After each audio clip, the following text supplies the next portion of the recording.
When I was a kid, the disaster we worried about most was a nuclear war. That's why we had a barrel like this down in our basement, filled with cans of food and water. When the nuclear attack came, we were supposed to go downstairs, hunker down, and eat out of that barrel. Today, the greatest risk of global catastrophe doesn't look like this. Instead, it looks like this. If anything kills over 10 million people in the next few decades, it's most likely to be a highly infectious virus rather than a war.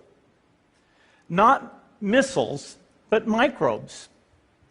Now, part of the reason for this is that we have invested a huge amount in nuclear deterrence, but we've actually invested very little in a system to stop an epidemic.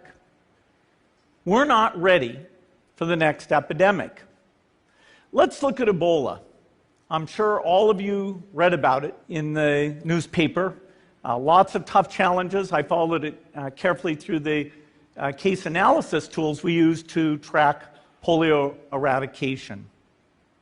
And as you look at what went on, the problem wasn't that there was a system that didn't work well enough. The problem was that we didn't have a system at all. In fact, there are some pretty obvious key missing pieces. We didn't have a group of epidemiologists ready to go who would have gone, seen what the disease was, see how far it had spread. The case reports came in on paper. It was very delayed before they were put online, and they were extremely inaccurate. We didn't have a medical team ready to go. We didn't have a way of preparing people. Now, Médecins Sans Frontières did a great job orchestrating volunteers, but even so, we were far slower than we should have been getting the thousands of workers into these countries. And a large epidemic would require us to have hundreds of thousands of workers. There was no one there to look at treatment approaches, no one to look at the diagnostics, no one to figure out what tools should be used. As an example, we could have taken the blood of survivors, processed it, and put that plasma back in people to protect them. But that was never tried. So there was a lot that was missing, and these things are really a global failure. The WHO is funded to monitor epidemics, but not to do these things I talked about. Now in the movies, it's quite different. There's a group of handsome epidemiologists ready to go. They move in, they save the day, but that's just pure Hollywood. The failure to prepare could allow the next epidemic to be dramatically more devastating than Ebola. Let's look at the progression of Ebola over this year. About 10,000 people died, and nearly all were in the 3 West African countries. There's 3 reasons why it didn't spread more. The first is there was a lot of heroic work by the health workers. They found the people and they prevented more infections. The second is the nature of the virus. Ebola does not spread through the air. And by the time you're contagious, most people are so sick that they're bedridden. Third, it didn't get into many urban areas, and that was just luck. If it had gotten into a lot more urban areas, the case numbers would have been much larger. So next time, we might not be so lucky. You can have a virus where people feel well enough while they're infectious that they get on a plane or they go to a market. The source of the virus could be a natural epidemic like Ebola, or it could be bioterrorism. And so there are things that would literally make things 1,000 times worse. In fact, let's look at a model of a virus spread through the air like the Spanish flu back in 1918. So here's what would happen. It would spread throughout the world very, very quickly.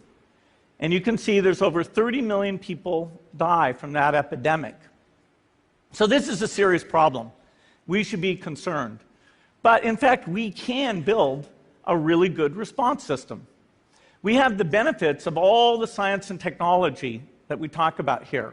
We've got cell phones to get information from the public and get information out to them. We have satellite maps where we can see where people are and where they're moving. We have advances in biology that should dramatically change the turnaround time to look at a pathogen and be able to make drugs and vaccines that fit for that pathogen. So we can have tools, but those tools need to be put into an overall global health system, and we need preparedness. The best lessons, I think, on how to get prepared are, again, what we do for war. For soldiers, we have full-time waiting to go. We have reserves that can scale us up to large numbers. NATO has a mobile unit that can deploy very rapidly. NATO does a lot of war games to check, are people well-trained? Do they understand about fuel and logistics and the same radio frequencies? So they are absolutely ready to go. So those are the kinds of things we need to deal with an epidemic. What are the key pieces? First is we need strong health systems in poor countries. That's where mothers can give birth safely, kids can get all their vaccines, but also where we'll see the outbreak very early on. We need a medical reserve corps, lots of people who've got the training and background who are ready to go with the expertise.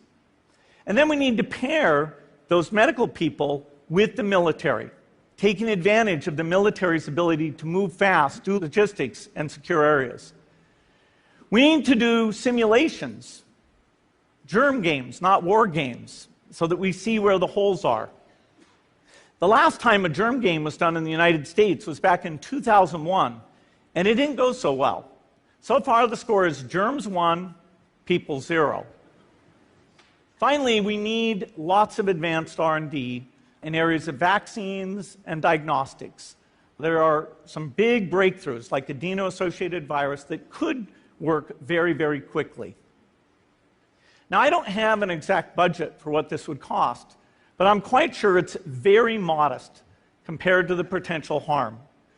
The World Bank estimates that if we have a worldwide flu epidemic, global wealth will go down by over $3 trillion, and we'd have millions and millions of deaths. These investments offer significant benefits beyond just being ready for the epidemic. The primary health care, the R&D, those things would reduce global health equity and make the world more just as well as more safe. So I think this should absolutely be a priority. There's no need to panic. We don't have to hoard cans of spaghetti or go down into the basement. But we need to get going because time is not on our side. In fact, if there's one positive thing that can come out of the Ebola epidemic, it's that it can serve as an early warning, a wake-up call to get ready. If we start now, we can be ready for the next epidemic. Thank you.